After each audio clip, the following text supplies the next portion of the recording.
चलो जी।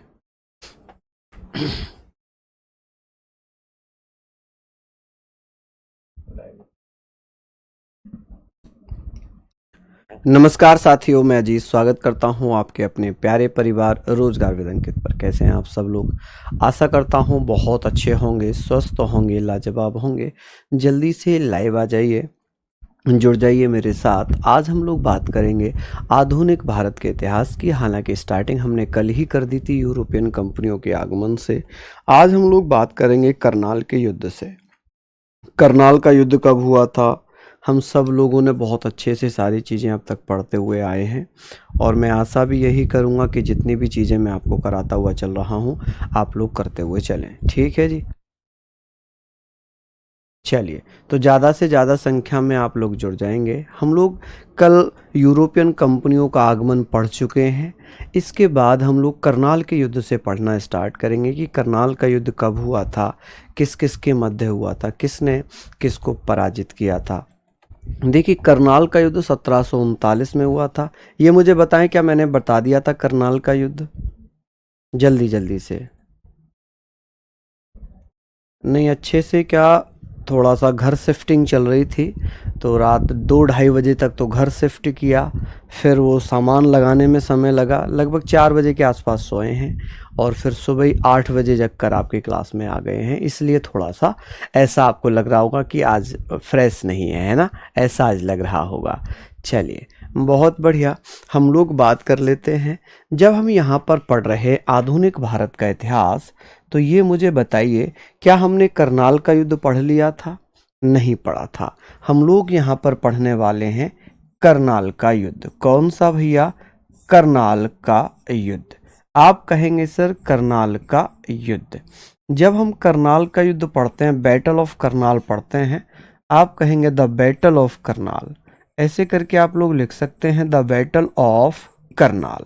ठीक है जी, करनाल। ऐसे करके आप लोग पढ़ेंगे कि सर ये कब हुआ था, तो ये होता है 1739 में। कि भैया जब करनाल का युद्ध हुआ 1739 में, किसने किसको पराजित किया था? आप कहेंगे एक अफगानी शासक था या ईरानी शासक था, जिसे नादिर शाह कहते हैं। नादिर शाह ने मोहम्मद शाह रंगीला को पराजित कर दिया था। आप कहेंगे सर इस युद्ध में किसने किसको हराया था? तो इस युद्ध में एक तरफ तो था नादिर शाह। आप कहेंगे सर विदेशी आक्रमणकारी था नादिर शाह। नादिर शाह ने किसको हराया था? नादिर शाह ने किसको हराया था? आप कहेंगे भैया मुगल शासक था मोहम्मद शाह। मोहम्मद शाह को पराजित किया था। किसको? मोहम्मद शाह को हराया था। ये चीज़ें हमने पढ़नी है। अब ये भी ध्यान रखना है कि जो ये नादिर शाह है, नादिर शाह इस युद्ध में क्या लूट कर ले जाता है? नादिर शाह इस युद्ध में क्या लूट कर ले जाता है? तो आप कहेंगे सर नादिर शाह इस युद्ध में, जो नादिर शाह है, ये मयूर सिंहासन लूट कर ले गया। क्या ले गया भैया ये? आप कहेंगे सर मयूर सिंहासन लूट कर ले गया। क्या ले गया भैया ये? तो आप कहेंगे सर मयूर सिंहासन। आप ऐसे करके लिख सकते हैं कि मयूर सिंहासन लूट कर ले गया। कौन लूट कर ले गया? तो भैया मोहम्मद शाह, मोहम्मद शाह को पराजित कर लूट कर ले गया। ठीक है जी, लूट कर ले गया। कौन? तो आप कहेंगे मोहम्मद शाह रंगीला। ये जो मयूर सिंहासन है, इसका निर्माण किसने करवाया था? इसका निर्माण किसने करवाया था? बनवाया किसने था? तो शाहजहां। शाहजहां ने। किसने? शाहजहां ने बनवाया था। किसने बनवाया था? जल्दी जल्दी से बताओ। मैंने आप लोगों को बता रखा था कि मयूर सिंहासन किसने बनवाया था। चलिए जल्दी से बताइए। और इस मयूर सिंहासन में कोहिनूर हीरा लगवाकर निर्माण कराया गया था। कौन सा? कोहिनूर हीरा लगवाया गया था, जो दुनिया का बेश कीमती हीरा है। वर्तमान समय में ब्रिटेन में है। कहाँ पर है? तो आप ये भी कह सकते हैं कि सर यहाँ पर कोहिनूर हीरा इसमें लगा था। क्या लगा था इसके निर्माण में? कोहिनूर हीरा। आप कहेंगे कोहिनूर हीरा लगा था। ठीक है जी, कोहिनूर हीरा लगा था। इसे कौन ले गया? नादिर शाह लूट कर ले जाता है। चलिए बहुत बढ़िया, यहाँ तक हम लोगों ने पढ़ लिया। अब बात ये आती है कि अब नादिर शाह को तो अंग्रेजी में नादिर शाह ही लिखेंगे, ठीक है, नादिर शाह को तो नादिर शाह लिखेंगे, मोहम्मद शाह को मोहम्मद शाह लिखेंगे, ठीक है। अब इसमें इंग्लिश आप लोग नादिर शाह नहीं जानते हैं क्या, कि नादिर शाह को नादिर शाह लिखेंगे। हाँ, युद्ध को हम बैटल लिख रहे हैं, वो मैंने यहाँ लिख दिया। कोहिनूर को कोहिनूर डायमंड लिखेंगे। क्या इतनी सी प्रॉब्लम है आपके साथ कि मैं मोहम्मद शाह को भी मोहम्मद शाह लिखूं? नादिर शाह डिफीटेड मोहम्मद शाह। इसको ऐसे अगर आपको इंग्लिश में ही लिखना है तो भैया लिख लीजिए, नादिर शाह डिफीटेड, ऐसे करके आप लिख लीजिए, नादिर शाह डिफीटेड मोहम्मद शाह, ठीक है जी, मोहम्मद शाह, ऐसे करके आप लोग लिख लेंगे मोहम्मद शाह, ठीक है। बस लो, हो गई अंग्रेजी। मयूर सिंहासन को मयूर सिंहासन ही लिखते हैं, मयूर सिंहासन को मयूर सिंहासन ही लिखते हैं। मयूर सिंहासन लूट कर ले गया, कोहिनूर हीरा लगा था। मयूर सिंहासन में क्या लगा था? कोहिनूर हीरा लगा था, ठीक है जी। वॉर माने युद्ध नहीं बोलेंगे हम, यहाँ पर वॉर नहीं बोला जाता, यहाँ बैटल बोलेंगे, ठीक है। याद रखना, वॉर होते हैं जैसे कि फर्स्ट वर्ल्ड वॉर हुआ, सेकंड वर्ल्ड वॉर हुआ, ठीक है, ऐसे उनको बोलते हैं। लेकिन जो ये छोटे छोटे युद्ध होते हैं इनको बैटल कहा जाता है, इनको बैटल कहा जाता है, ठीक है जी। चलिए, अब ये बात हो गई केवल दिखावा करने की कि सर जी आप इंग्लिश में लिखिए, क्योंकि हम अमेरिका में हैं और हमें इंग्लिश लिखनी आती है, हिंदी नहीं आती है ना। जबकि आप यहाँ लिख हिंदी में ही रहे हैं कि प्लीज़ इंग्लिश वालों का भी ख्याल रखिए, है ना। और आप बात कर रहे हैं इसकी। चलिए अब बात कर लेते हैं, एक घटना घटी थी, काल कोठरी की घटना। काल कोठरी की घटना, ये तो मैंने बता दिया था, काल कोठरी वाली घटना तो मैंने बता दी थी ना, काल कोठरी की घटना तो मैंने बता दी थी, ठीक है। अब हम लोग बात करेंगे, हमने काल कोठरी की घटना पढ़ ली थी, हमने प्लासी का युद्ध पढ़ लिया था, हमने बक्सर का युद्ध पढ़ लिया था, battle of Plassey, battle of Buxar, ये सारी चीज़ें हमने पढ़ ली। इलाहाबाद की संधि भी हम लोगों ने पढ़ ली। जल्दी से बताइए, क्या इलाहाबाद की संधि भी हमने पढ़ ली थी? बताएं जल्दी से, एक बार कमेंट करके बताएं, क्या इलाहाबाद की संधि भी हमने पढ़ ली थी? ठीक है जी, चलिए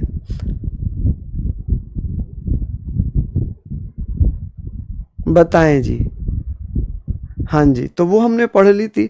अब हम लोग बात करेंगे भारत में। यहाँ पर हम लोग बात करने वाले हैं कि भैया जब इलाहाबाद की संधि हो गई तो भारत में क्या हुआ, पहला अखबार छपा, समाचार पत्र, न्यूज़पेपर, कि भारत का फर्स्ट न्यूज़पेपर कौन सा था? तो आप ये बताना, भारत का प्रथम समाचार पत्र, भारत का प्रथम समाचार पत्र, आप कहेंगे भैया भारत का पहला समाचार पत्र, ठीक है। तो आप इसको ऐसे भी लिख सकते हैं, first newspaper of India, first newspaper of India, newspaper of India. चलिए यहाँ तक आप लोग लिख लीजिएगा, यहाँ तक आप लोग लिख लीजिएगा। ये सारी चीज़ों के बारे में हम लोग बात करते हैं, इसको लेकर हम लोग पढ़ेंगे, यहाँ हम लोग पढ़ने वाले हैं। आप कहेंगे सर भारत का जो पहला समाचार पत्र था वो किसने लिखा था? तो पहला समाचार पत्र था बंगाल गजट। कौन सा था? बंगाल गजट। आप कहेंगे भारत का पहला समाचार पत्र था बंगाल गजट। कौन सा था जी? बंगाल गजट, ठीक है। तो आप कह सकते हैं बंगाल गजट, ठीक है जी। क्या कह सकते हैं आप? बंगाल गजट, ठीक है जी, बंगाल गजट। कि सर ये कौन सी भाषा में था? तो ये अंग्रेजी भाषा में था। किस में था? अंग्रेजी भाषा में, ठीक है। किस में था ये? अंग्रेजी भाषा में था, इंग्लिश लैंग्वेज में था। किस में था जी? ये इंग्लिश लैंग्वेज में था। आप कहेंगे सर किस में था ये? तो ये था जी इंग्लिश लैंग्वेज में, ठीक है। चलिए किस में है? इंग्लिश लैंग्वेज में। चलिए बात ये भी आ जाती है कि सर अब ये बताइए कि इसको लिखा किसने था? इसको लिखा किसने था? तो James Augustus Hickey, J.A. Hickey द्वारा इसको लिखा गया था। J.A. हिक्की द्वारा या इसको जेम्स ऑगस्टस हिक्की, आप कह सकते हैं James Augustus Hickey, Augustus Hickey द्वारा लिखा गया, जेम्स ऑगस्टस हिक्की द्वारा लिखा गया। ठीक है जी, द्वारा लिखा गया। ठीक है, लिखा गया या पब्लिश्ड किया गया कि भारत में जो पहला समाचार पत्र था उसको किसने लिखा था। तो आप कहेंगे भैया कि भारत का जो पहला समाचार पत्र था, बंगाल गैजेट है, बजट नहीं, गैजेट, बंगाल गैजेट। बजट होता है वार्षिक वित्तीय विवरण। चलिए, यहाँ पर हम लोगों ने सारी चीज़ें पढ़ ली थी, ये सारी चीज़ें आपने लिख ली। हमने ये पढ़ लिया कि भारत में जो पहला समाचार पत्र प्रकाशित हुआ था वो अंग्रेजी का था, जिसे हम बंगाल गजट के नाम से जानते हैं। ठीक है जी, बंगाल गैजेट के नाम से हम जानते हैं। चलिए, यहाँ तक हम लोग लिख लेंगे, सारी चीज़ों को हम लोग बात कर लेते हैं। अब हम थोड़ा सा आगे चलते हैं। ये बताइए, हमने यहाँ पर पहला समाचार पत्र पढ़ लिया बंगाल गजट। अगर पूछ ले कि भैया प्रथम हिंदी समाचार पत्र कौन सा था, ये नोट में लिख रहा हूँ जबकि ये आगे का है, फिर भी मैं यही लिख देता हूँ, प्रथम हिंदी समाचार पत्र, प्रथम हिंदी समाचार पत्र, प्रथम हिंदी समाचार पत्र, फर्स्ट हिंदी न्यूज़पेपर,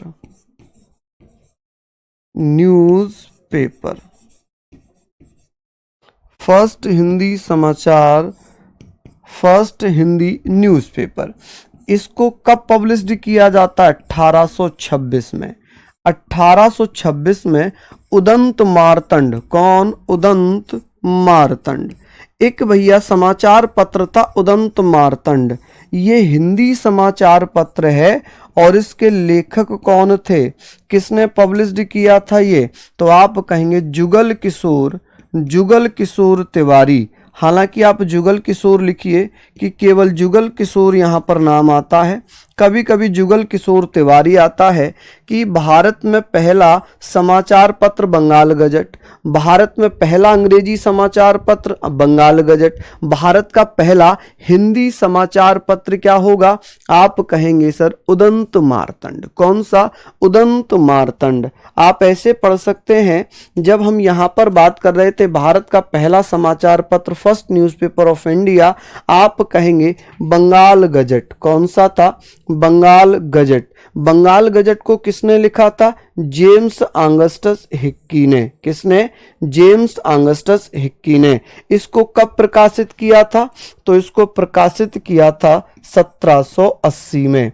कब? 1780 में। कि 1780 में भारत का पहला समाचार पत्र था बंगाल गजट। पहला समाचार पत्र कौन सा था? बंगाल गजट। हाँ जी, लिख लिया। प्लासी का युद्ध 23 जून हुआ है। प्लासी का युद्ध 23 जून है, शायद कल वो जनवरी लिख दिया था।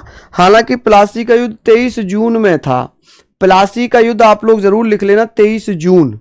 ठीक है जी, प्लासी का युद्ध आप 23 जून लिख लेना। ठीक है, वो कल 23 जनवरी लिखा हुआ था, उसको आप प्लीज, सभी लोग रिक्वेस्ट है, उसको 23 जून कर लेना। ठीक है जी। चलिए, तो यहाँ पर हम लोग लिख रहे हैं, यहाँ पर हम लोग इन चीज़ों को लिख रहे हैं, इनको आप लोग पढ़ लीजिए।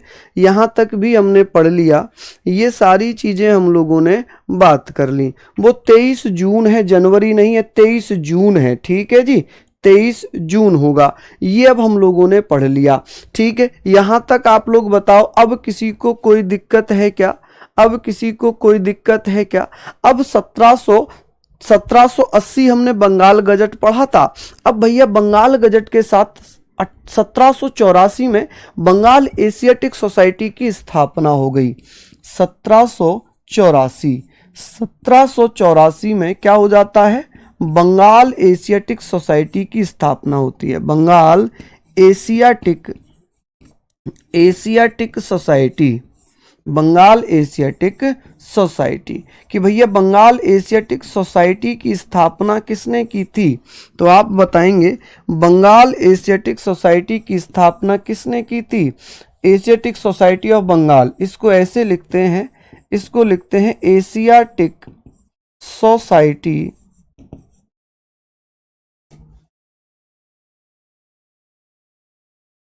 एशियाटिक सोसाइटी ऑफ बंगाल, ऐसे ही तो लिखेंगे, एशियाटिक सोसाइटी ऑफ बंगाल।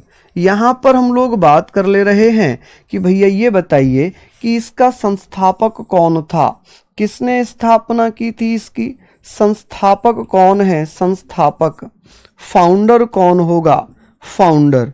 आप कहेंगे सर इसका फाउंडर कौन है, इसका फाउंडर कौन हो जाएगा, तो यहाँ पर हम लोग लिखेंगे कि सर इसका जो फाउंडर था, जो संस्थापक था, वो कौन था जी, तो वो था, क्या नाम था, चार्ल्स विल्किन या सर विलियम जोन्स। आप कहेंगे विलियम जोन्स। भारत का पहला समाचार पत्र था बंगाल गजट, ठीक है, कौन सा, बंगाल गजट। यदि पूछ ले भारत का पहला हिंदी समाचार पत्र कौन सा था, तब उदंत मार्तंड, कौन सा, उदंत मार्तंड, ठीक है जी। चलिए ये हमने लिख लिया है जी, ये हमने लिख लिया, संस्थापक हमने पढ़ लिए। तो आप कहेंगे सर विलियम जोन्स, कौन, सर विलियम जोन्स, किसके द्वारा स्थापना की गई, विलियम जोन्स के द्वारा। आप कहेंगे विलियम जोन्स द्वारा भैया इसकी स्थापना कर दी गई। लेकिन अब बात यहाँ पर यह भी आ जाती है कि सर एशियाटिक सोसाइटी का उद्देश्य क्या था, इसका उद्देश्य क्या था, इसका उद्देश्य था कि भारत में जो ग्रंथ हैं, भारत में जो प्राचीन सभ्यता है, भारत के प्राचीन शास्त्रों का अध्ययन करना, स्टडी ऑफ ग्रंथ्स, स्टडी ऑफ ग्रंथ, उसके बारे में हम लोग बात कर लेते हैं, ठीक है जी। उसके बारे में बात कर रहे हैं कि सर एशियाटिक सोसाइटी ने क्या किया। सबसे पहले अगर मैं बात करूं, आप कहेंगे सर एशियाटिक सोसाइटी के माध्यम से पहली बार क्या किया गया है, भगवत गीता का अंग्रेजी में ट्रांसलेट किया गया। किसका, हाँ जी, बहुत बढ़िया, भगवत गीता का अंग्रेजी में क्या हो गया भैया,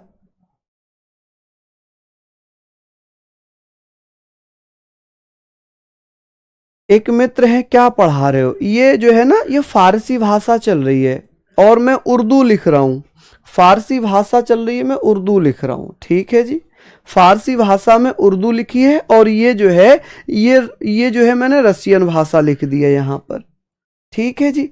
चलिए भैया, कल हम लोगों ने जब यूरोपियन कंपनियों का आगमन पढ़ लिया था, हालांकि 1707 से हमारा आधुनिक भारत स्टार्ट होता है, 1707 से, जब 1707 से स्टार्ट होता है, और मैंने आपको पहले ही करा दिया था, बंगाल के नवाब में ही मैंने करा दिया था, प्लासी का युद्ध, बक्सर का युद्ध, है ना, काल कोठरी की घटना, ये मैंने उसी में करा दी थी, ये मैंने उसी में करा दी थी। चलिए तो यहां पर हम बात कर रहे हैं, अब मैं ईयर वाइज कराऊंगा, किस साल क्या घटना हुई है, किस साल क्या हुआ है। तो हम लोगों ने 1739 पढ़ लिया, फिर 1739 के बाद 1756 आता काल कोठरी, वो ऑलरेडी पढ़ लिया, फिर 1759 आता वेदरा का युद्ध, वो भी हमने पढ़ लिया, 1707 बांडीवास का युद्ध, वो भी हमने पढ़ लिया, ठीक है, ये चीजें हमने पढ़ ली हैं, वो चीजें हमने पढ़ ली हैं, ठीक है जी। चलिए अब बात आ जाती है कि सर ये बताइए कि हुआ क्या 1785 में, 1785 में, मैं अब ईयर वाइज करा रहा हूं भैया आप लोगों को, मैं ईयर वाइज करा रहा हूं तो आप लोगों को याद करने में दिक्कत नहीं आएगी, ठीक है।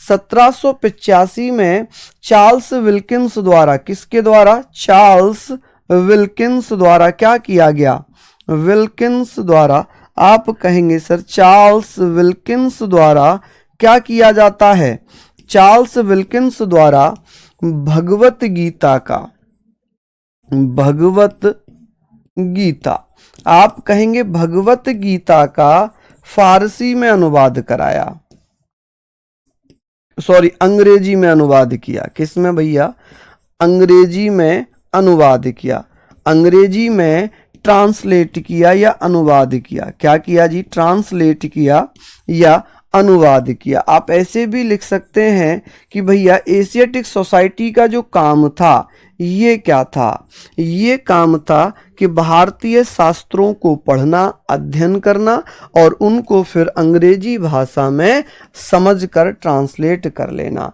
तो सबसे पहले जो बुक अंग्रेजी में ट्रांसलेट हुई थी एशियाटिक सोसाइटी के द्वारा या उनके सदस्य के द्वारा, जिनका नाम था चार्ल्स विल्किन, उन्होंने भगवत गीता को अंग्रेजी में ट्रांसलेट किया, भगवत गीता को अंग्रेजी में ट्रांसलेट कर लिया। ठीक है जी।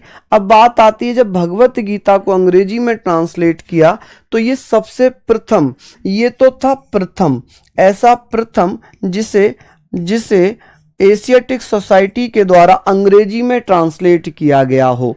एक दूसरा ग्रंथ भी था या दूसरा उपन्यास था जिसे हितोपदेश कहते हैं। हितोपदेश को भी अंग्रेजी में ट्रांसलेट किया गया था। ठीक है जी, किस में? अंग्रेजी में ट्रांसलेट किया गया था। चलिए हम लोग बात करते हैं कि भैया ये भी एशियाटिक सोसाइटी का काम था। एक दूसरा भी था कि सेकंड बुक जिसे अंग्रेजी में ट्रांसलेट किया गया, सेकंड बुक थी जिसका नाम था हितोपदेश। क्या नाम था?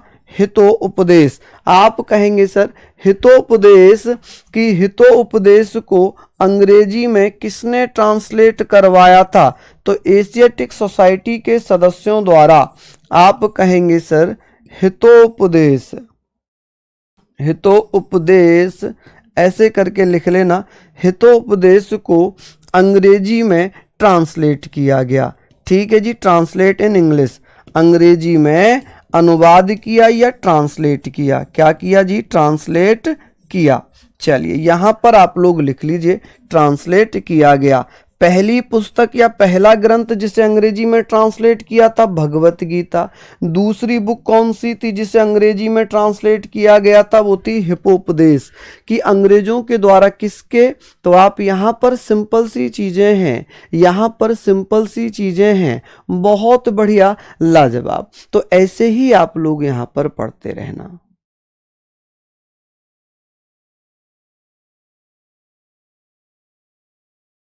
चलिए लिख लिया यहां तक। नेक्स्ट क्वेश्चन की बात कर लेते हैं, आगे चलते हैं। अब हम 1784 1785 से थोड़ा सा आगे निकलते हैं। हम आ जाते हैं 1793 की तरफ। हम आ जाते हैं 1793 की तरफ कि सर 1793 में क्या हुआ था। यहां पर हम बात करेंगे 1793 1793 कि भैया 1793 में क्या हुआ था। आप लोगों को याद होगा परमानेंट सेटलमेंट आया था, जमींदारी प्रथा आई थी, जिसे स्थायी बंदोबस्त परमानेंट सेटलमेंट के नाम से हम जानेंगे। कि सर जब, हाँ जी सर, वास्को डी गामा 1497 में आया है और आपने 1498 में लिखवाया है। हे प्रभु, हे यथार्थ, हे पार्थ, 1498 में भारत पहुंचा है। ठीक है जी। चलिए यहां तक हम लोग सारी चीजों पर बात करेंगे और मैं आप लोगों से ये भी कहना चाहूंगा कि जल्दी से ये सारी चीजें लिख लीजिए क्योंकि इंपॉर्टेंट है। अब 1793 में क्या हुआ था? 1793 में क्या हुआ था? आप कहेंगे सर जमींदारी प्रथा स्टार्ट हुई थी। क्या स्टार्ट हुई थी? जमींदारी प्रथा, जमींदारी प्रथा। ठीक है जी, जमींदारी प्रथा जिसे हम स्थायी बंदोबस्त के नाम से जानते हैं, स्थायी बंदोबस्त के नाम से जानते हैं, स्थायी बंदोबस्त, स्थायी बंदोबस्त। ठीक है जी, ये भी आप लोग लिख लेंगे।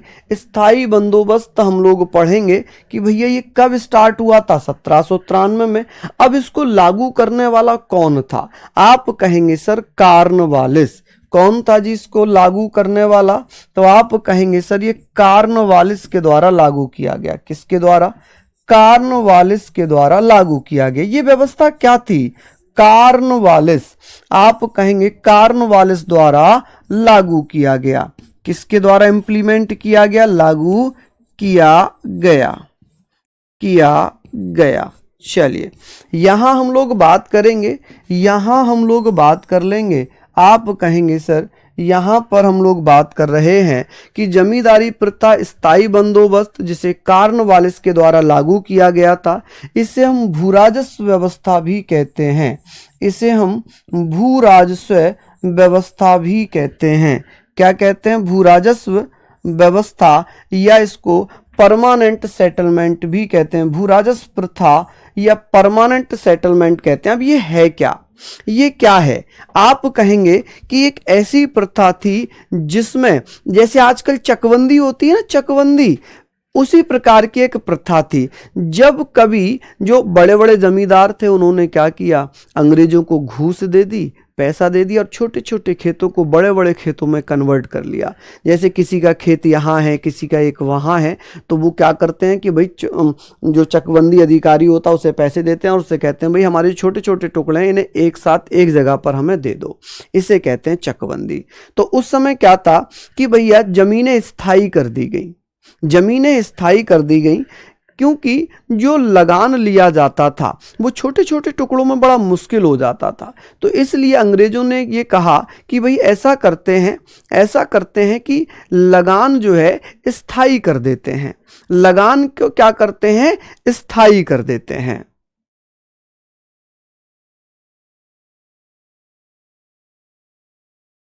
चलिए, बहुत बढ़िया, बहुत शानदार। तो यहां पर हम लोग बात कर लेते हैं जमींदारी प्रथा स्थायी बंदोबस्त कॉर्नवालिस द्वारा लागू किया गया है।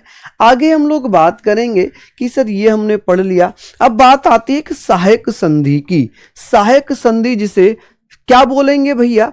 सहायक संधि के बारे में हम बात करेंगे। सहायक संधि के बारे में बात कर लेते हैं। चलिए, ये हमने पढ़ लिया। आंग्ल मैसूर युद्ध में एक साथ कराऊंगा, चारों अभी एक साथ कराऊंगा, क्योंकि ये खत्म हो जाएगा सहायक संधि 1798 में, और फिर 1798-99 में चौथा आंग्ल मैसूर युद्ध हुआ, उसको हम एक साथ कवर करेंगे अभी जस्ट इसके बाद। अब बात ये आ गई कि सर हुआ क्या था? हुआ क्या 1798 में, 1798 में क्या हुआ था? एक सब्सिडरी, या जिसे हम बोलते हैं सहायक संधि, कि सहायक संधि किसने लागू की थी? सहायक संधि किसके द्वारा स्टार्ट की गई थी? सहायक संधि, आप कहेंगे सहायक संधि, जिसको अंग्रेजी में हम बोलते हैं सब्सिडरी ट्रीटी। क्या बोलेंगे जी इसको? Subsidiary treaty. ऐसे करके आप लोग लिख लेंगे सब्सिडरी ट्रीटी, कि ये क्या थी और इसमें क्या होता था। तो इसमें क्या होता था, जो अंग्रेजी सेना थी, अंग्रेज लोग अपनी सेना को भारत के राजाओं को किराए पर दे देते थे। क्या करते थे? किराए पर दे देते थे।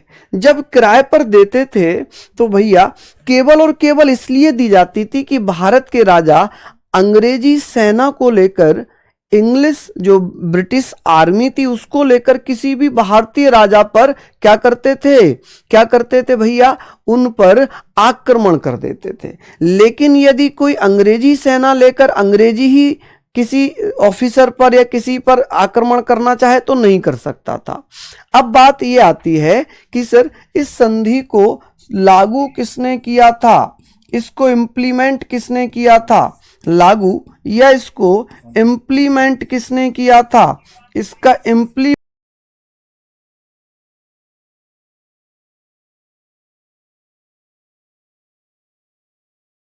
था जी बेलेजली, कि बेलेजली के द्वारा इसको लागू किया गया। किसके द्वारा? बेलेजली द्वारा इसको लागू कर दिया गया। अब इसे स्वीकार करने वाला प्रथम कौन था?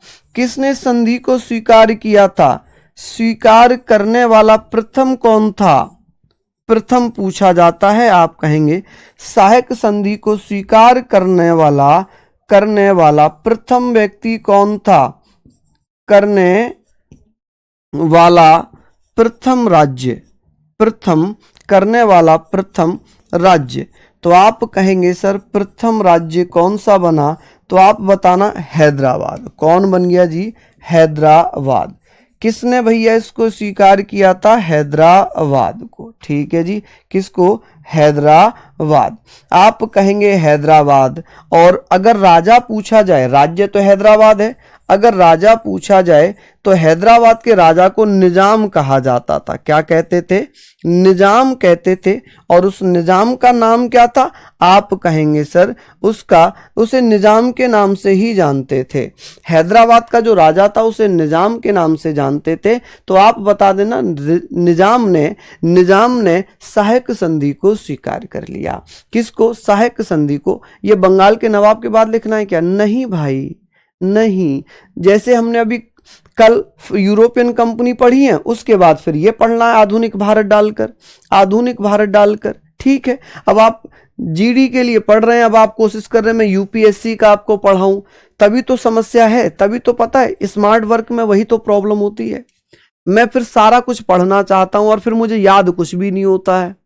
सारा कुछ तो मैं पढ़ना चाह रहा हूं और मुझे याद कुछ भी नहीं हो रहा, तो फायदा क्या है? इससे अच्छा मैं एग्जाम ओरिएंटेड पढ़ लूं ताकि कोई समस्या ही ना आए, कोई भी समस्या ना आए। जो मेरे एग्जाम में आ रहा है मैं उसको पढ़ लूं, मेरा बेड़ा पार हो जाएगा। भाई मुझे सिलेक्शन ही तो लेना है, अपने घर में एक नौकरी ही तो बतानी है कि मेरी नौकरी है, अपने माँ बाप का नाम ही तो रोशन करना है। या आप ये चाह रहे हो कि मैं विद्वान बन जाऊं, मैं भी टीचिंग करने लग जाऊं, तो वो थोड़ा दिक्कत है। ठीक है जी, चलिए लिख लेंगे आप लोग यहां तक।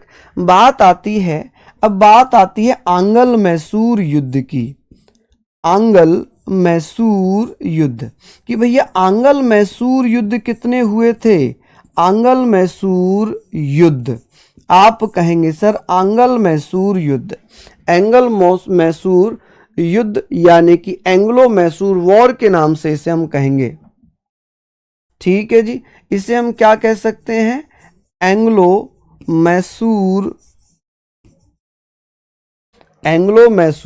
वॉर, इसको हम क्या कह सकते हैं? वॉर। ये 4 हुए हैं, ये लंबी श्रृंखला है, ये 4 हुए थे। कितने हुए थे जी? ये 4। कब से कब तक?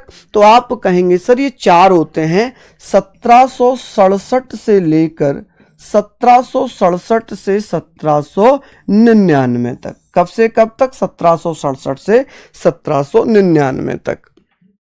अब बात आ गई कि भैया ये बताएं जो प्रथम आंग्ल मैसूर युद्ध है, प्रथम आंग्ल मैसूर मैसूर युद्ध कब हुआ था? प्रथम आंग्ल मैसूर युद्ध। तो आप कहेंगे जी प्रथम आंग्ल मैसूर युद्ध। तो हम लोग यहां पर बात करेंगे कि प्रथम आंग्ल मैसूर युद्ध फर्स्ट एंग्लो मैसूर वॉर कि भैया ये कब हुआ था? आप बताएं ये कब हुआ था? आप बताएंगे कि भैया यह युद्ध जो होता है ये 2 साल चला था, 1767 से 1769 तक। ठीक है, 1667 से लेकर 1669 तक। अब हम यहां पर बात करने वाले हैं कि ये मुझे बताएं कि क्या इसका सही हो सकता है कि भैया इसमें अगर मैं बात करूंगा तो ये हम बात करेंगे सर इसमें कौन कौन लड़ रहे थे। तो एक हैदराबाद का निजाम था और हैदराबाद के निजाम ने किसको हराया था? हैदराबाद का जो निजाम था तो Nizam defeated British East India company. Hyderabad के निजाम ने किसको? अंग्रेजों को हराया था। आप कहेंगे सर हैदराबाद का, यानी कि मैं ऐसे कह सकता हूं हैदराबाद तो अलग हो जाएगा, यहां पर हैदराबाद नहीं आएगा, मैसूर आएगा। अब क्या आएगा? हैदराबाद तो यहां पर खत्म हुआ है। यहां पर मैं बात करूंगा कि क्या यहां पर हैदराबाद का निजाम था? नहीं, यहां पर मैसूर का राजा कौन था? हैदर अली। कौन था? हैदर अली। तो आप लोग प्लीज ध्यान रखना, जो बच्चे कमेंट कर रहे थे कि हैदर अली ने नहीं हराया था, तो उनको मैं बता दूं कि हैदर अली ने ही हराया था। निजाम तो ऑलरेडी यहां पर खत्म हुआ, निजाम तो यहां पर खत्म हो जाएगा क्योंकि यहां पर हैदराबाद नहीं है, मैसूर है। मैसूर का राजा हैदर अली था, निजाम नहीं था, तो हैदर अली ने अंग्रेजों को हराया। ठीक है जी, किसको हराया? आप कह सकते हैं अंग्रेजों को हराया। ठीक है जी, अंग्रेजों को हराया या भैया ब्रिटिश ईस्ट इंडिया कंपनी को हराया। तो आप कहेंगे sir Hyder Ali defeated defeated Britisher, इसको हम ब्रिटिशर लिख सकते हैं।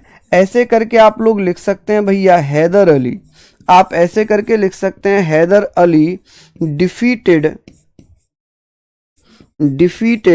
ब्रिटिशर। ठीक है जी, कौन? ब्रिटिशर। ठीक है, ऐसे करके आप लिख सकते हैं ब्रिटिशर्स कि अंग्रेजों को हरा दिया था। ये तो हुआ पहला युद्ध। अब बात आती है दूसरे युद्ध की। सेकंड युद्ध कब होता है? सेकंड आंगल मैसूर युद्ध, या सेकंड ही लिख दूं, इससे ही समझ जाएंगे ना आप लोग। तो ये होता है 1780 से लेकर 1784 तक, 1780 से 1784 तक। अब क्या हुआ, ये जो हैदर अली है, ये जो हैदर अली हैं, इनकी भैया क्या हो गई? इनकी मृत्यु हो गई। 1782 में इनकी क्या हो जाती है? मृत्यु हो जाती है।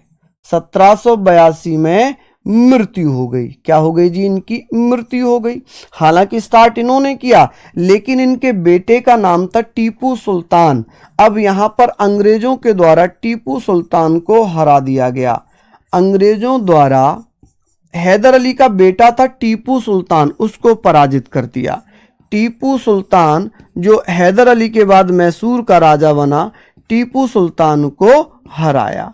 क्या किया जी? टीपू सुल्तान को हराया। चलिए, क्या कर दिया?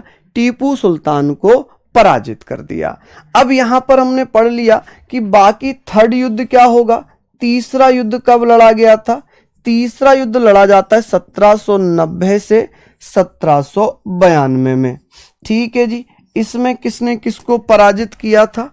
आप कहेंगे कि यहां पर भी अंग्रेजों ने ही टीपू सुल्तान को हराया था।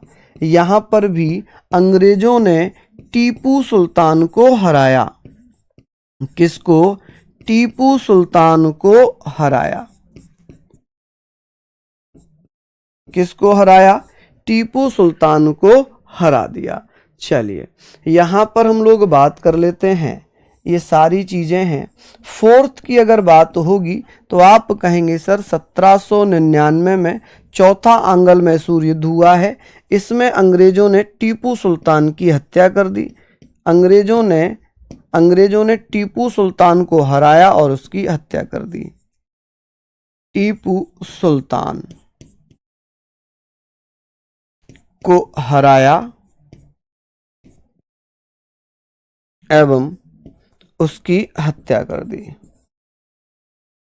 उसकी हत्या कर दी। चलिए, यहां तक हम लोग इन चीजों को लिख लेंगे। चलिए भैया, निजाम हैदराबाद का राजा था। प्लीज माइंड से खोलो, माइंड को खोलो। निजाम हैदराबाद का राजा था, मैसूर का नहीं था। मैसूर का राजा तो हैदर अली था और हैदर अली का बेटा था टीपू सुल्तान। टीपू सुल्तान भैया दूसरा युद्ध हारा, तीसरा युद्ध हारा, चौथा युद्ध हारा और चौथे युद्ध में इसको अंग्रेजों के द्वारा मार दिया गया। क्या कर दिया गया? मार दिया गया। ठीक है, एक नोट में लिखवाऊंगा कि भैया नेपोलियन बोनापार्ट को तोप खाने के लिए या अपने यहां पर तोप खाना बनवाने के लिए किसने पत्र लिखा था? तो टीपू सुल्तान ने आर्टिलरी के लिए क्या किया था? नेपोलियन बोनापार्ट को पत्र लिखा था। ठीक है, अंग्रेजों ने मारा भैया, अंग्रेजों ने। चलिए, बहुत बढ़िया, लिख लिया आप लोगों ने। यहां तक आप लोग लिख चुके होंगे। अब हम बात करते हैं भैया, अब हम बात करते हैं रैयतवाड़ी प्रथा की। रैयतवाड़ी प्रथा 1799 से आते हैं आगे, 1799 से आगे आते हैं हम लोग। यहां पर बात करेंगे सर 1820 की, 1820 रैयतवाड़ी प्रथा चल रही है। रैयतवाड़ी प्रथा जिसे 1820 में स्टार्ट किया गया था। किसको? रैयतवाड़ी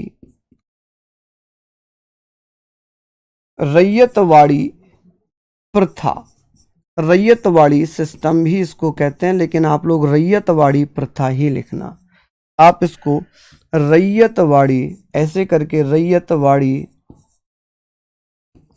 इसको आप लोग लिख लेना, रैयतवाड़ी। ठीक है जी, आप कहेंगे सर इसको रैयतवाड़ी प्रथा भी लिखना, इसको ऐसे भी लिखा जाता है, इसको रैयत ऐसे भी लिखते हैं, रैयतवारी, ठीक है, एक दोनों नाम लिखे जाते हैं, रैयतवारी। प्रथा लिखना, इसको सिस्टम ना लिखकर क्या लिखना जी, प्रथा, ठीक है जी, प्रथा। अब ये स्टार्ट होती है एक व्यक्ति था जिसका नाम था कर्नल रीड। कर्नल रीड ने, कर्नल रीड की अगर मैं बात करूंगा तो आप कहेंगे सर कर्नल रीड जो है ये 12 महल जिले में सबसे पहले रैयतवाड़ी प्रथा की एक योजना लेकर आता है, लेकिन उसको विस्तृत रूप दिया था थॉमस मुनरो ने। किसने? थॉमस मुनरो ने।